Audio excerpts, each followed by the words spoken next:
So today I'm going to talk about how I prune and take care of my tomato plants so that way I get as much fruit out of them as possible. Right now I have about 50 tomato plants in the garden, and it's best to prune early on in the season so they are manageable and remain healthy.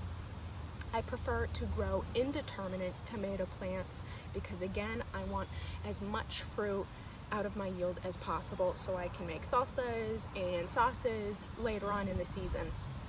The difference between indeterminate and determinate tomato plants is that a determinate grows to a determined height and produces a determined amount of tomatoes. They tend to be smaller, easier to manage, easier to look after overall, good patio plants. So you do not prune a determinate tomato plant the way you would prune a determinate tomato plant, and I will get into that soon. Indeterminate tomato plants can continue to grow and continue to produce fruit until they die off at the end of the season, which makes them different when pruning determinate tomato plants. A very common technique that I'm sure you have heard of when pruning indeterminate tomato plants is to clip the sucker, and the sucker is a branch that juts out from the main stem and a leaf branch. And you can very well do this to make your plant more manageable, easier to contain. However, in my opinion, if you want to limit the amount of fruit and make a more manageable tomato plant, why not just grow a determinate variety? Again, I prefer indeterminate so I can continue to get fruit throughout the season and just get the most out of my plants overall. So how about we take a closer look so I can show you exactly what I do with my indeterminate plants. So my tomato plants have been in the garden for about 2 weeks, and that's already too long in my opinion. If we take a closer look at this particular plant, you can see where the sucker is. Aha. So see, this is the main stem. This is a leaf branch that just produces leaves. And then right in the middle, this is the sucker. So again, you can very well prune the sucker. However, you are limiting the amount of fruit that you will get out of your tomato plant. So what I do to get the most out of my tomato plant is I will actually prune the leaf branch, because you're not getting any fruit out of that branch. You're going to get fruit eventually out of the quote-unquote sucker. So while these plants are still young, I prefer to clip some of the flowers. You can see just a few buds right there. I will clip them so that way the energy will go into growing a stronger, more established plant that can support more fruit. Now, this is again a indeterminate plant, so plenty of flowers will grow back, whereas if this was a determinate plant, you do not want to prune off any flowers. I check the lower part of the stem to see if there's any new growth that I want to clip. There are plenty of low-lying branches on this plant, so the risk with the low-lying branches is that with the moist soil, they can pick up a blight. Now, blight will kill your plant, and it can also spread to other plants, which you certainly don't want to do. I've easily had blight wipe out all of my tomato plants, and of course, that is something we want to avoid.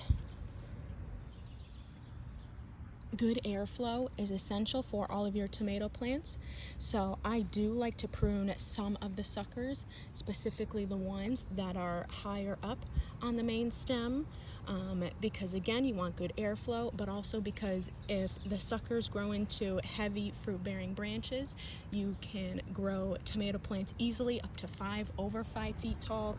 They can get heavy, they can fall over, they can break. So what I like to do is keep the suckers that are on maybe lower middle part of the plant and prune the suckers. As you can see, here's the main stem. Here is just a leaf branch that only produces leaves, no fruit.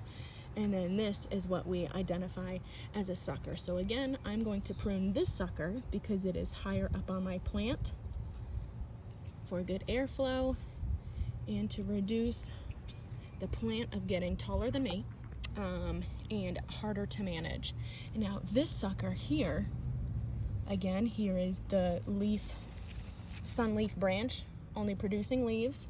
Here is the main stem. This is a sucker. So for this particular one, I am going to clip this leaf branch because all it's doing is being pushed closer to the soil, closer to picking up any blight, and that we don't want.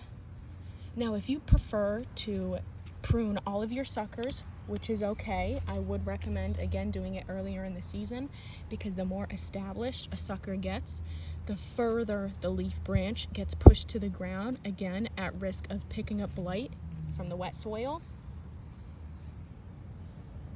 I'm gonna clip that. And this branch is just a little too low for my liking. Why risk it? So I'm going to clip that also. I just finished pruning this one particular tomato plant. I believe this is Aroma. So as you can see, there's a lot more airflow.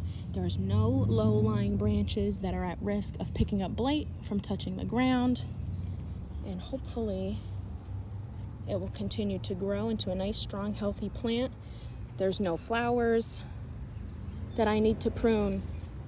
So far it's looking good. Now remember, the more suckers you leave, I left about 1, 2, I believe 3 on this plant, the more fruit you will have, but sometimes it may produce smaller fruit. So I like to find a good balance between pruning the suckers and keeping the suckers to find a happy medium.